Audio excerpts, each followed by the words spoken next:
Hello viewers, welcome to ఏకం IAS academy. ఈ రోజు ఇప్పుడు మనకు అందిన తాజా వార్త ఏంటంటే 2018లో కండక్ట్ చేసిన ఏపీపీఎస్సీ గ్రూప్ 1 మెయిన్స్‌ని రద్దు చేస్తూ హైకోర్టు కీలక ఆదేశాలు ఇచ్చింది. దీంట్లో మీరు తెలుసుకోవాల్సిన విషయాలు ఏంటంటే మనకి 2018లో గ్రూప్ 1కి సంబంధించి నోటిఫికేషన్ ఇచ్చిన తర్వాత 2019లో మనకి ప్రిలిమ్స్ కండక్ట్ చేసి 2020లో మెయిన్స్ కండక్ట్ చేయడం జరిగింది. సో మెయిన్స్ కండక్ట్ చేసిన తర్వాత ఏమైంది? అప్పుడు ఫస్ట్ టైమ్ డిజిటల్ వాల్యుయేషన్ చేశారు. ఒక లిస్ట్ ఇచ్చారు. ఎవరైతే మెయిన్స్ నుంచి ఇంటర్వ్యూకి సెలెక్ట్ అయ్యారో వాళ్ళ లిస్ట్ ఇచ్చారు. సో దీన్ని ఛాలెంజ్ చేస్తూ కొంతమంది అభ్యర్థులు హైకోర్టులో ఛాలెంజ్ చేశారు. ఏ గ్రౌండ్స్ మీద? డిజిటల్ వాల్యుయేషన్ చేయడం వల్ల కరెక్ట్‌గా వాల్యుయేషన్ జరగదు. సో మాకు మాన్యువల్ కరెక్షన్ జరిగితేనే మాకు నమ్మకంగా ఉంటుంది అని. సో దాంట్లో ఆల్మోస్ట్ మళ్ళీ హైకోర్టు ఇంటర్వ్యూస్ ఈ ఫస్ట్ లిస్ట్ క్యాండిడేట్స్‌కి ఇంటర్వ్యూ స్టార్ట్ అవుతున్న టైంలో ఏపీ హైకోర్ట్ అనేది ఈ ఆర్డర్‌ని క్యాన్సిల్ చేస్తూ మళ్ళీ సెకండ్ టైమ్ మాన్యువల్ ఎవాల్యుయేషన్ చేయాలి అని చెప్పి ఆదేశించడంతో అప్పుడు మళ్ళీ సెకండ్ టైమ్ మాన్యువల్ ఎవాల్యుయేషన్ చేసి అప్పుడు మనకు ఆల్మోస్ట్‌గా ఫైనల్ రిజల్ట్ ఇచ్చారు. ఆ ఫైనల్ రిజల్ట్ ఇచ్చిన వాళ్ళకి సబ్సిక్వెంట్‌గా ఇంటర్వ్యూస్ కండక్ట్ చేశారు. ఇంటర్వ్యూస్ కండక్ట్ చేసి ఫైనల్ లిస్ట్ ఇచ్చి వాళ్ళు ఆల్రెడీ జాబ్‌లో జాయిన్ అయిపోయి వర్క్ చేస్తున్నారు కూడా. సో ఇప్పుడు ఈ తరుణంలో మనం తెలుసుకోవాల్సింది ఏంటి? ఈ నోటిఫికేషన్ సంబంధించి 2020లో మెయిన్స్ కండక్ట్ చేశారో దాన్ని ఇప్పుడు రద్దు చేస్తూ ఏపీ హైకోర్టు ఆ కీలక ఆదేశాలు ఇచ్చింది.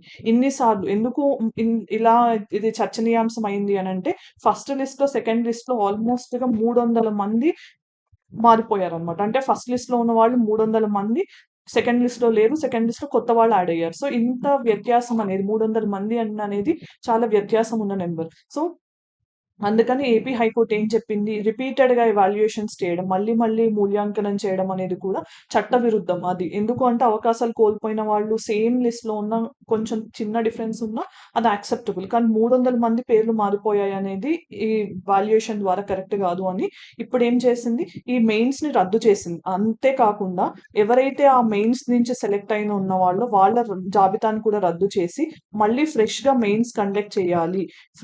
మెయిన్స్ కండక్ట్ చేసి ఎంపిక ప్రక్రియ అంతా 6 వీక్స్ లోపు కంప్లీట్ చేయాలి అని చెప్పి ఏపీ హైకోర్టు అనేది ఏపీపీఎస్సీ క్లియర్‌గా ఇన్‌స్ట్రక్షన్స్ ఇవ్వడం జరిగింది. ఇప్పటి వరకు మనకు అందిన తాజా వార్త ఇది. సో దీంట్లో మనం తెలుసుకోవాల్సిన విషయాలు ఏంటి? ఇప్పుడు మళ్ళీ ప్రిలిమ్స్ కండక్ట్ చెయ్యరు. ఫస్ట్ థింగ్ ఏంటంటే ప్రిలిమ్స్ అనేది కండక్ట్ చెయ్యరు మళ్ళీ. అంటే ఆ టైంలో రాసిన వాళ్ళకి ఎవరైతే ప్రిలిమ్స్ నుంచి మెయిన్స్‌కి ఎలిజిబిలిటీ సంపాదించారో వాళ్ళు మాత్రమే మళ్ళీ మెయిన్స్ రాయాల్సి ఉంటుంది. ఇలాంటి సిట్యుయేషనే మనకి 2011 గ్రూప్ 1 ఎప్పుడైతే కంబైన్డ్ స్టేట్‌లో ఉందో అలానే జరిగింది. అప్పుడు కూడా మెయిన్స్ ఒకసారి కండక్ట్ చేశాక మళ్ళీ అది కోర్ట్‌కెళ్ళి వివాదాస్పదం అవ్వడం వల్ల ఏం జరిగింది? మళ్ళీ మెయిన్స్ కండక్ట్ చేసి వాళ్ళకి ఆల్మోస్ట్‌గా 2016లో ఏపీ వాళ్ళకి టీఎస్‌పీఎస్సీ తెలంగాణ స్టేట్ వాళ్ళకి సెపరేట్‌గా మెయిన్స్ కండక్ట్ చేసి వాళ్ళకి తగ్గట్టు పోస్టింగ్స్ ఇవ్వడం జరిగింది. సో సేమ్ ఇప్పుడు కూడా ఇలానే జరగబోతుంది. అంటే మళ్ళీ మెయిన్స్‌ని కండక్ట్ చేసి ఆ మెయిన్స్‌లో వచ్చిన ఫైనల్ లిస్ట్ ఆధారంగా మళ్ళీ వాళ్ళకి పోస్టింగ్స్ ఇవ్వడం జరుగుతుంది.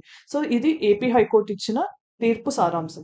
దీనిలో ఉండే పాసిబిలిటీస్ ఏంటి అంటే ఒకవేళ గవర్నమెంట్ ఆబ్జెక్ట్ చేస్తుందంటే ఆఫ్‌కోర్స్ చేస్తది. ఎందుకు అంటే గవర్నమెంట్ తన తన సైడ్ తప్పు ఉండదు అని ప్రూవ్ చేసుకోవడానికి దీన్ని ఛాలెంజ్ చేసినా కూడా ఈవెన్ అది సుప్రీం కోర్ట్‌కి ఈ కేసు వెళ్ళినా డివిజనల్ బెంచ్‌కెళ్ళినా, ఇదంతా జరిగినా కూడా సుప్రీం కోర్ట్ కూడా ఇదే తీర్పు దీనికే మద్దతిస్తుందని మనం ఆశివ్వాలి. ఎందుకంటే నార్మల్‌గా ఇక్కడ ఏం జరుగుతుంది?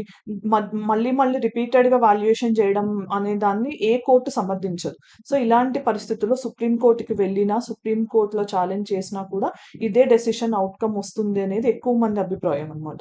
సో ఏం జరుగుతుంది అనేది మనకు తెలీదు. బట్ ఇప్పుడు మనకున్న సమాచారం ప్రకారం ఏంటంటే మనం తెలుసుకోవాల్సింది ఎవరైతే ఆ టైంలో 2018 నోటిఫికేషన్‌కి తగ్గట్టు 2020లో మెయిన్స్ రాసారో, వాళ్ళు ఇప్పుడు మీకు అందుకున్న ఇది మంచి అవకాశం అనుకోవాలి. మళ్ళీ అవకాశం వచ్చింది.